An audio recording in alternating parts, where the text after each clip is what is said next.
Hey, I'm Todd Nixon, and welcome to the Current Educational Commentary Club, or the CECC for short, where we take old and educational TV shows and break them down for the current era of the modern day. Today, we have an episode from the very beloved and very popular Judge Trudy, which would lasted for one season before Judge Judy shamelessly stole its concept 3 years prior. So, let's go ahead and watch this show and get into the real nitty-gritty of how a court functions, and what you can do to prevent being in here. Okay, I guess this would be useful for me, huh? Good evening, I'm Judge Trudy, and tonight we have the case of Alex Alexton, who's been accused of first-degree murder and was arrested earlier this week by Officer Bob Clark. And here we have our judge, as you can probably tell from the name. Now, for the three morons who don't know... What? I'm supposed to be nice to the audience? For anybody who doesn't know, a judge's job is to be the supreme of the court. Their decision rules whether or not a person will be innocent or guilty, or guiltissent if you know. Now, if you're wondering if Judge Trudy is a good judge or not, well, I'll just tell you, she was arrested 3 years ago for taking so many bribes as a judge.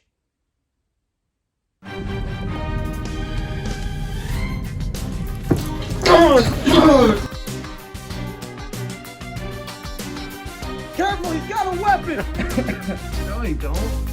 Oh, shit. You have the right to remain silent. Anything you say can and will be used against you in the court of law. You, have the right to an attorney, and if I don't have one, will be provided for me. Hey, thanks. That almost makes me feel bad about beating you up. Ah, yes, the crime and the arrest. Now, you see, in this scene, it's, that guy kind of looks like me. Anyway, in this scene, this police officer tackles down the person who he believes to be the murderer. Now, the murderer does indeed have a weapon, Alex Alexton, as you'll find out later, and he's arrested for the murder of somebody's wife. Now, a police officer's job is to find the criminals and take them to the deserved places where they will then be met at the jury and decided on whether or not they committed the crimes that they did commit or not.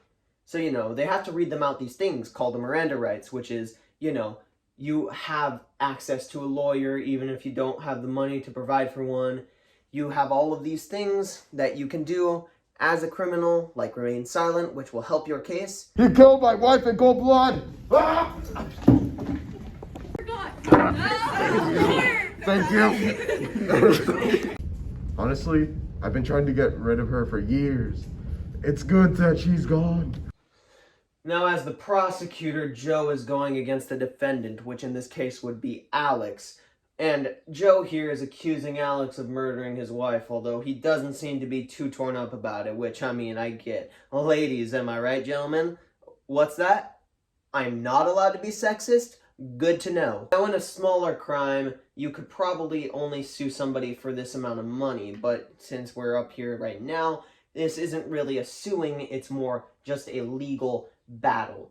And what is going on here is that Joe is going to take his lawyer, lawyer 1, and Alex is going to take his lawyer, lawyer 2, and they are going to battle out to see what Alex's sentence will be if he gets one at all. What the f***? Order! Order in the court, damn it! My wife was murdered! Shut up, okay? Anyways, the defendant, Alex Alexton, has been accused of second-degree murder by prosecutor Joe Josen's wife.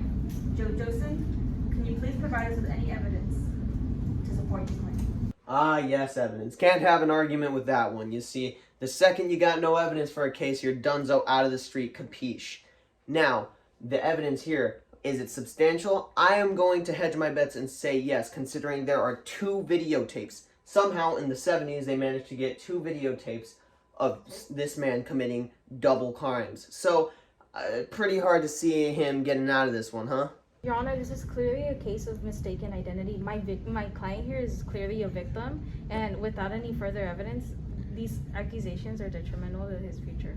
Okay, so this would be a good argument, except in the past, Alex has been found guilty of and accused of first-degree murder, second-degree murder, third-degree murder, assisted murder, attempted murder, illegal bulldog trafficking, illegal pangolin trafficking, illegal counterfeit Pop-Tart trafficking. He ran an underground exotic gecko fighting ring. He always drives 5 miles above the speed limit, and I'm pretty sure he punk kicks chihuahuas in his spare time. Now, all of these are obviously bad, but let's see if we can get away with any of them. I mean, hey, I have some of these under my belt too, and don't worry, I hate animals and I always drive at the legal speed limit. As we can see here, this is not Mr. Alexson's first encounter with criminal activity. He was running an underground gecko fighting ring, and not only this, when he proceeded to run away, he was chased by the police with video evidence. Okay, I put 100 on this one, and what's your bet? 200. Police freeze!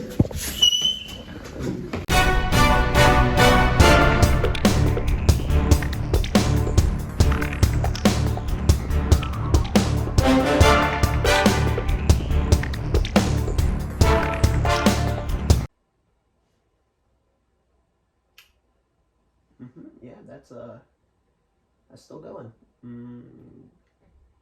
You see, kids, back in the day, there was this thing called runtime, and if your show was not long enough to sustain the runtime, it wouldn't be allowed back on TV. So what they would do is fill it out with sections like this, where they pad out the runtime of the show so that it can be aired on television, which leads to long and drawn out scenes like this. And yeah, you notice runtime in a lot of other places being stretched out, like, I don't know, a project that you need to have several minutes for, that you need several scenes for, maybe in like a specific classroom, maybe with a specific teacher, or maybe in just another show you like. Oh, there you go, he's been tackled on the ground. Okay. You have the right to remain silent. Anything you say can or will be used against you. Yeah, we did this 3 weeks earlier.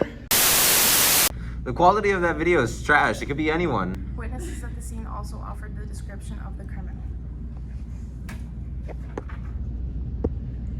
Ah, yes, a witness sketch. Now, this is what is drawn when the description of a criminal is given to the police by people like pedestrians that might have been around witnessing the crime being committed. Now, as you can see here, this criminal does look very much like the one that committed the crime, which would be Alex. So again, this is another substantial piece of evidence that has been tied against Alex. Okay, the underground gecko fighting ring made me a lot of money. Like, a lot of money. And plus, having them fight isn't illegal here. I mean, technically it's illegal to have them here to begin with, but who's to say there can't be a little bloodshed? Hot damn, this is a big development in the case, and it could very well be a landmark case in this state. Miss Stenographer, are you getting this down? Let's start that video. Pardon me, I'm just getting something out. What do we pay you for? How the hell does she have one of those? It's 1970. Okay. You see, a stenographer's job is to keep track and record every single thing that has ever gone on in a courtroom. That's why every single one of these is documented, and every single outcome is so important, because they can be later used and file against other claims and potentially harm or help the accused side. So as you can see, once this criminal gets out of bail, they will definitely be committing another crime. Yeah, but murder is quite a large step from a lizard fighting ring. Actually, it's geckos. Yeah, same shit. Still, murder is a large step up. Do you really think anyone with a functioning brain is gonna think they can get away with murder on bail? Your Honor, with all due respect, do you really think that the man is someone with a functioning brain? And you, I made it past sophomore year. Okay, so I actually never made it past 7th grade, but they don't need to know that. Now while this may be funny to you, Now while this might seem funny to you, a majority of criminals are actually people who have never gotten the proper education or have had some sort of actual problems in their life other than just being a normal civilian. Many grow up in poor or hard families. Many of them actually do not have families, absent fathers, absent mothers, and a lot of the times it leads them down this path because they believe it's the only path for them. And hey, they're not wrong. They can do whatever they want, and they should know that. Okay, very well then. I must say, Mr. Alex, this trial is looking very bad for you and unforgiving. The odds are stacked against you, and the whole court is currently has the notion that you are guilty.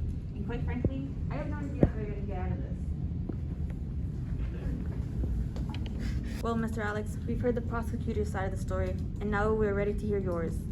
What evidence do you have to prove your innocence in this case? Well, Your Honor, I'm glad you asked. I can prove that my client here is innocent by this one simple fact.